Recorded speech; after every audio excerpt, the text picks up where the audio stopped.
Hi guys, welcome back to my channel. My name is Brenda and today I'm going to be making a freezer meal.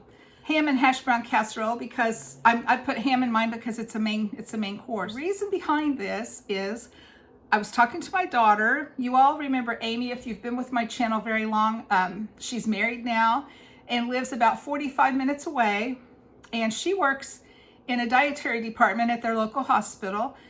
She works 12-hour days, 5:30 in the morning till 5:30 in the evening. So that makes for her very tired, and they're inclined to eat out a lot, which is expensive and not the healthiest option. So Mom's been talking to Amy, and we've decided that we're gonna get her some menu plans, some meal planning, get her on cue to eat healthier and fix meals in her home that she can have ready when she gets home from work. So that's the plan here. I'm going to be making several freezer meals, and I'm just going to poke them in my freezer. And next time I see Amy, we'll take them to her and bless her with a meal's worth of meals that she can just go from the freezer to the refrigerator overnight. And then when she gets home from work, she can just pop it in the oven and have dinner ready. So today's recipe is Amy's favorite. Coincidence here. Is ham hash brown casserole, and I'll flip the camera in a minute and let you all see what I'm doing here.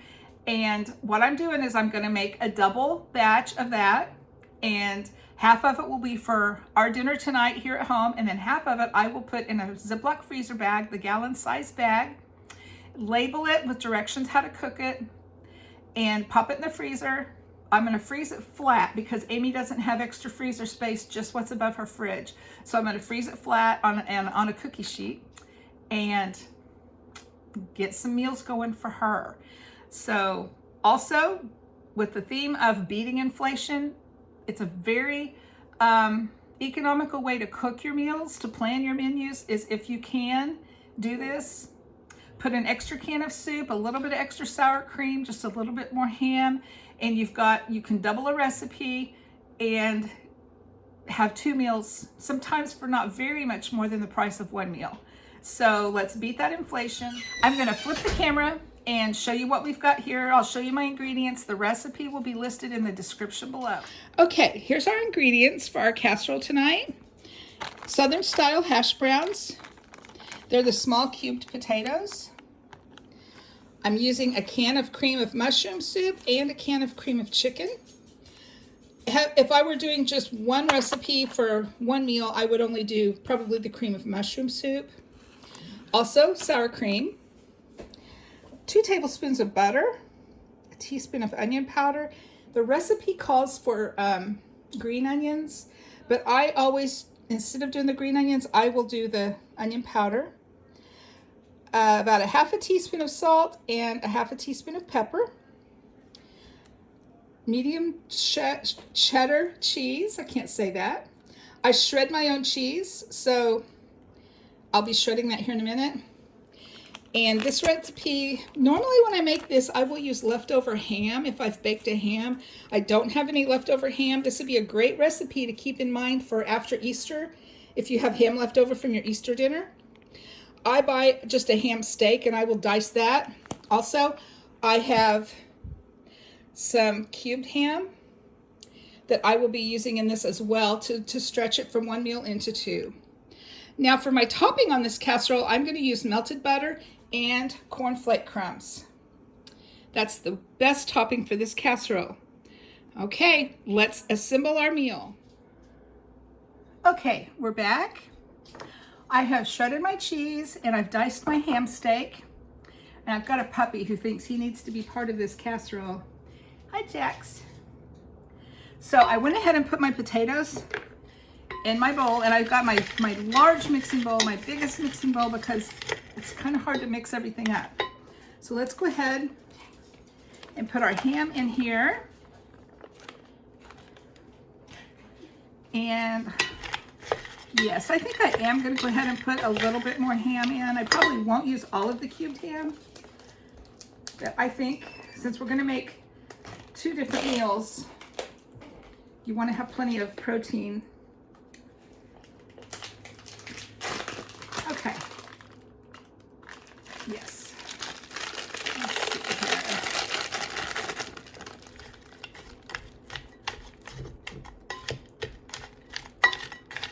looks about maybe a few more pieces of ham, then I'm gonna call it good. Still got ham left over.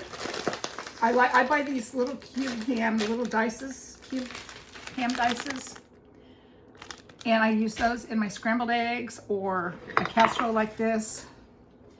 So, all right, so there we have our ham and potatoes. Next, I will put in my salt and pepper. Just sprinkle that all over. And onion powder. Amy's gonna be so surprised, unless she sees my video before she sees her mom with her casseroles.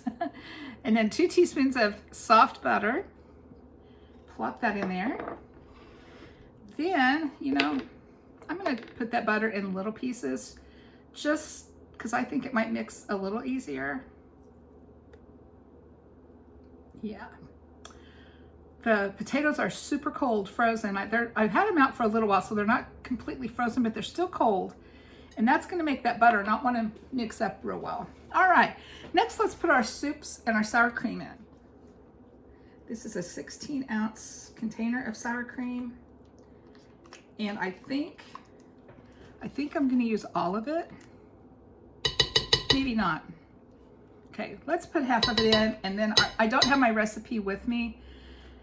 I should have done that. I've made this so many times that I usually just will throw it together without looking at the recipe. So here I am, not knowing for sure if I've got enough sour cream, but I think I can tell when I get it mixed up, I'll know. And again, I will have the recipe posted in the description below. Okay. Another option for this recipe, if you don't have any canned soup, you can make a medium white sauce. You would melt butter in a skillet, about a half a stick of butter in a skillet, about 1/4 teaspoon of flour, salt and pepper, and thicken that into a roux. And when it gets thickened, then you would add milk. And that can also serve in this recipe in place of cream of soup. But otherwise, you can use any cream soup, cream of mushroom, cream of chicken. I think the recipe calls for cream of mushroom with the option of using the white sauce. But a lot of times I will combine the 2 different soups. All right, let's get this mixed up a little bit to see if we need that extra sour cream. I might ought to just put that in there. Now that would be plenty of sour cream if I were just gonna bake this tonight, but since it's gonna be frozen and then re-thawed, I'm gonna go ahead and put the rest of my sour cream in for a total of 16 ounces, just because I think that extra liquid will help in the freezing and thawing and that process. I'm also gonna go ahead and put 2 cups of shredded cheddar cheese. Put that in there. And give it another good stir.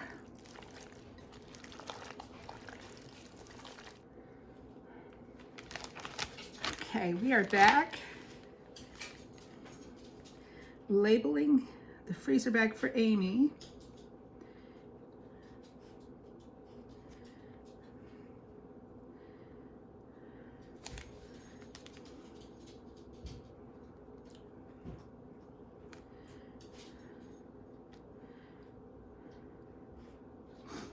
And she knows how to make this casserole. She's made it for me many times when she lived at home. But I just put a real quick reminder to put it in a 350-degree oven for about an hour.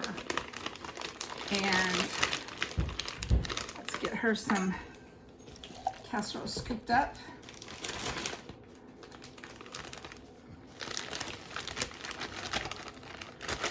I think as a newlywed and as a working woman in our society today, it's hard for, it's been hard for her to go from work to home. And so I'm hoping this will help, and hopefully this will help some of you all out there as well to know the the value of meal prepping. You know, on your days off, on weekends off, you could take some time and get some meals prepped ahead of time and get them in your fridge or in the freezer so that when you come home or before you leave for work, you can just pop that in a crock pot. Or if you don't get that done, because I'm not a morning person, I would probably never get that done. But I can come home from work and I could put something in the oven real quick and then go hop in the shower and have a meal ready for my family. So there's Amy's freezer meal, frozen flat. I'll put this on a cookie sheet in the freezer. And then it takes up minimal space in her freezer. And I think she will be so happy to have this casserole in her freezer. All right, so there's our casserole. Now we're gonna get our topping ready. And I know you can buy Corn Flake crumbs, but to me, it's more practical to make your own. I guess I'm a do-it-myself kind of person. It's much less expensive to just buy some Corn Flakes. And I had ordered generic when I put in my Walmart pickup order, and they were out, so they substituted Kellogg's for me. Normally I go generic. So I think we need about 1.5 cups of Corn Flake crumbs. Then I take a rolling pin.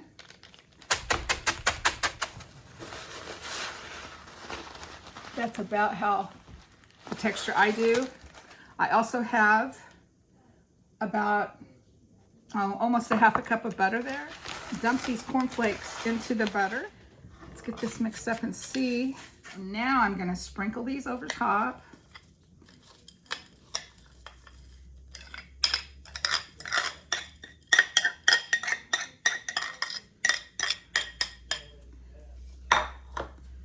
Okay. And we're going to bake this casserole at 350 for about an hour. It takes a while for the potatoes to bake all the way through and the topping to get crispy. So just pop it in the oven and then you can just kind of forget about it. All right. All right, everyone, there's our casserole. One for the oven and one for the freezer. And I hope this video has been helpful. I hope you all will try this recipe and let me know what you think. I will talk to you later. Thanks for watching.